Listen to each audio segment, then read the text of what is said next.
Hello everybody, welcome along to another video. This is Mr. Johnson Teaches the Emigree revision.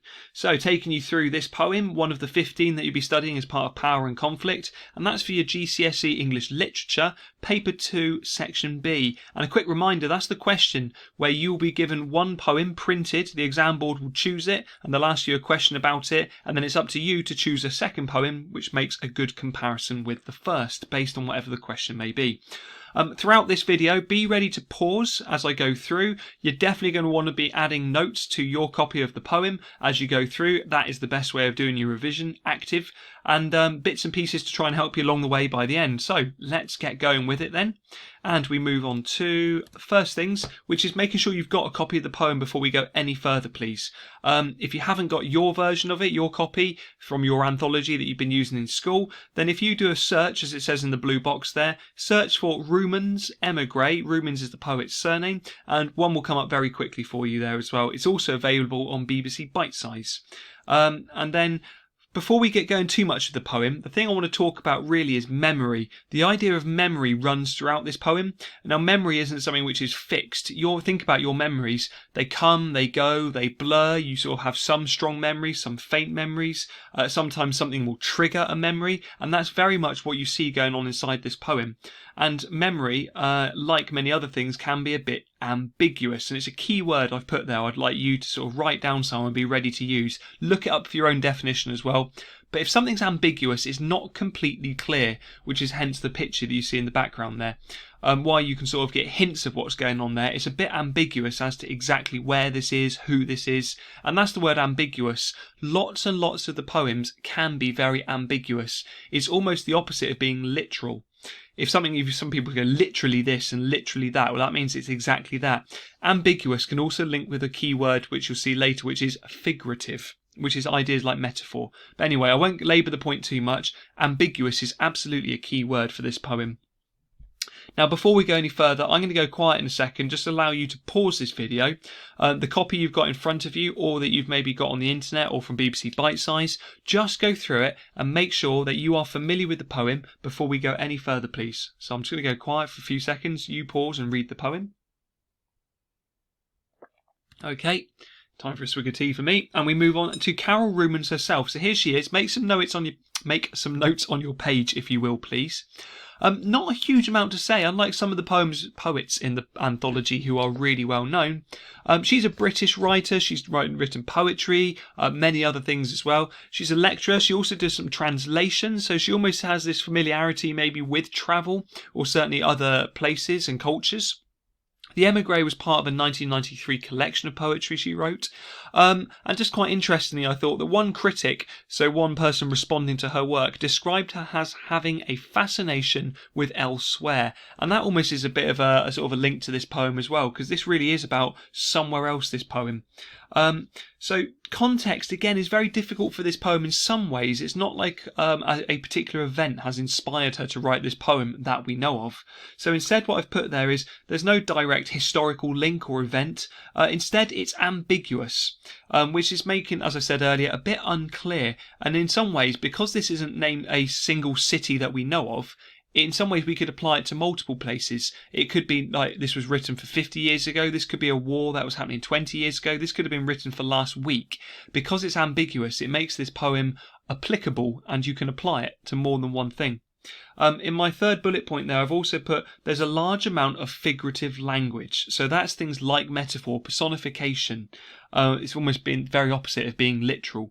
Including the extended metaphor, which I put there, which deals with the power of memory and the power of place. We also see the extended metaphor of light running throughout this poem as well, as you'll see again shortly. So let's focus on the title then. Always really important to look at titles of poems, and you are absolutely allowed to quote a title. If you can't remember anything else about a poem, you could quote the title and analyse that. And some of these titles are really good, like the Emigree. So as it says there, Emigree is the female form of the word emigrant. And so an emigrant is someone who leaves their country. Now this is a bit like what you see going on in the picture there.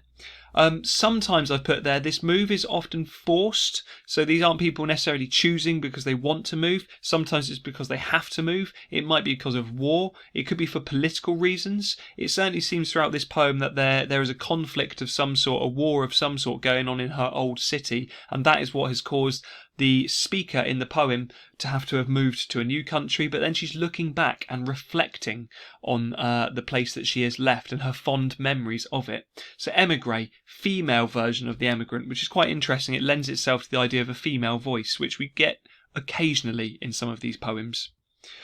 Looking at the form of the poem as well, and that's what we call it. The layout on the page is the form. So have a look. We've got 3 regular stanzas, each of 8 lines. So what we have got there is a very sort of structured idea.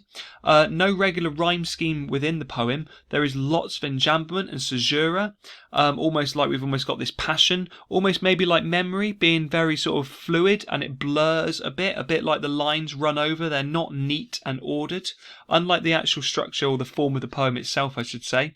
But it's almost like by the end she's almost getting her ideas together, the fact that there is less caesura and less enjambment, almost like it's more organised in her head. And the fact I'll put there that it's written in the first person narrative is really key, because it really allows us to go inside her head, very much like the idea of memory from inside your head. Well, we are being transported inside the speaker's head. And I nearly said the poet, but it isn't the poet, it's a speaker. Yeah, we'll move on. Here we go then. Be ready to pause this and add some of your own notes as I read through and point out some of the parts of this poem. There once was a country. Now instantly that already sounds a bit like a story. That word once conjures up the idea of once upon a time. And then we've got this ellipsis, almost like we may be travelling back in time, or there's this pause, this break like there has been for her. I left it as a child, but my memory of it is sunlight clear. Now there's a reference to sunlight. We get multiple references to sunlight here. The repetition, in some ways you could talk about the extended metaphor of sunshine that runs through this poem, and we'll talk about why shortly. For it seems I never saw it in that November, which I am told comes to the mildest city. The worst news I receive of it cannot break my original view. So it's almost like she started to hear bad things about this city where she used to live and no longer lives, but she says it can't change her original view, break it. As she says there, the bright filled paperweight. So bright, we've got idea to light again, like the idea of sunlight, that extended metaphor of light. And a filled paperweight is almost something very solid, like almost the opposite to her memory. It may be at war, so we're now talking about the city again. It may be sick with tyrants. Now that's a really interesting bit of personification of the city, making it seem alive. And a tyrant is somebody like a ruler who rules through fear and violence. But I am branded by an impression of sunlight. And there's a real juxtaposition in that last line there. To brand something is to mark it, like often with a hot iron, and it would like brand the skin, and it would never leave. Its mark would always be there. But she says here how she's branded by an impression of sunlight. So we've got this real like positive and negative mixed imagery, maybe like the mixed feelings she has about this city. The white streets of that city, again white, very pure, very sort of imagery of light again. The graceful slopes glow even clearer as time rolls its tanks and the frontiers rise between us. So time is moving on, and she talks about this idea of tanks, which is also very like negative warlike imagery. Close like waves. That child's vocabulary I carried here like a hollow doll opens and spills a grammar. It's almost like the old language is sort of leaving her child's vocabulary, and she's almost developed this new language. So again, time passing away for her. Soon I shall have every coloured molecule of it. It may by now be a lie, banned by the state, but I can't get it off my tongue. Again, talking about her old language. Maybe the people in charge have banned this old language. Maybe the city was invaded by foreign forces, and now that language they used to speak is no longer allowed. She doesn't really know. She says she can't get it off my tongue, almost making it seem real. Again, personifying it in some ways. And then there's that reference to sunlight again. What you should notice is each stanza ends with the word sunlight as well, so it's almost a recurring theme for the poet and the speaker. Finally, I have no passport, there's no way back at all, but my city comes to me in its own white plane. Perhaps that's a metaphor, perhaps that's the memory she's talking about, this white plane that revisits her. It lies down in front of me, docile as paper. Now it sounds a bit like an animal, but we could say still personification. I comb its hair and love its shining eyes. Now the cities don't literally have eyes, but it's almost like it's so precious to her. She's talking about it like it's a living thing. My city takes me dancing through the city of walls. They accuse me of absence. They circle me like the city walls, almost sort of miss her, angry at her. They accuse me of being dark in their free city. My city hides behind me.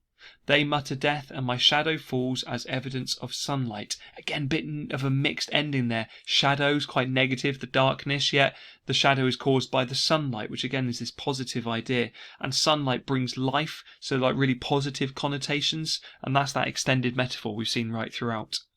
And that's what I was going to say exactly there. Sunlight is certainly a recurring theme in this poem, and for the reasons I've said, very positive, life-bringing. So almost it's associated with the city, and that brings the positive memories. Now, what you would want to do now is pause this video and have a go at these questions. They can help you unpick the poem a little bit further and use them. Use them to add notes to your page is what I would say with that one, please. And then what we're going to do is have a look at this. So comparisons with other poems, which ones maybe fit quite well? Well, you've certainly got the power of memory running through this one. So in some ways that works quite well with Kamikaze, because Kamikaze has almost got that flashback experience. The feeling of loss also runs through this one. So like the poet has lost her city, much in the same way that there's the loss in Rumens, perhaps you could say, which is much more associated with the negative memories versus the positive memories on this one.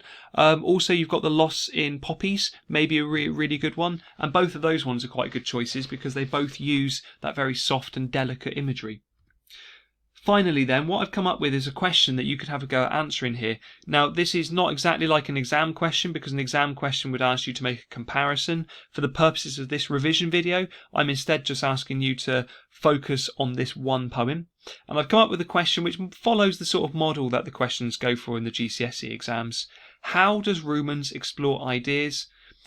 How does Rumens explore ideas, I should have put there, about the power of a place? So essentially what I'm asking you there is, how does the poet explore how places have power?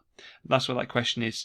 How is a trigger word. That should always mean that you're talking about the methods. How does she do it? Well, she uses this or she uses that. And beneath that, I've just put for you to have a go. I would say focus on the juxtaposing soft and violent imagery. So pick examples where there's the really soft imagery versus the really sort of violent imagery, maybe like the tanks, for example, or the branded. That line at the end of the first stanza will be a good one. And talk about how like it creates positive memories. So the positive language equals like the positive memories, and yet the negative language is almost like how maybe that place has changed. And on this next slide, what I've done for you then is I've had a go at writing a paragraph myself for you to follow. The underlined parts of the sentence starters I would absolutely insist that you use to structure your answer, and the colours follow the PEAR structure. So in the opening bit there, I've taken the question and then I've actually answered it directly, and I've said how she explores how places can hold strong power through the power of memory. So I've specifically said memories. The question doesn't, but I've decided that the places have strong memories for us. I've then talked about in the bit she uses repetition of the imagery. I could have actually underlined repetition of the imagery there as well, because that's the method. So I'm already gaining marks for this answer because I've got a method named in my answer. Then I move on to use evidence. I would again receive credit for that from the examiners and I've tried to embed that quote by dropping it into my sentence. In this case, I've picked out the idea of the taste of sunlight. Notice then that that is about a third of the answer. The other 2/3 of the answer is given over to these parts, which is where you really want to try and extend yourself. The red bit is my analysis, where I'm really unpicking, I'm putting things under the microscope, and then the purple I'm actually then trying to explore what the writer is maybe trying to say through their poet.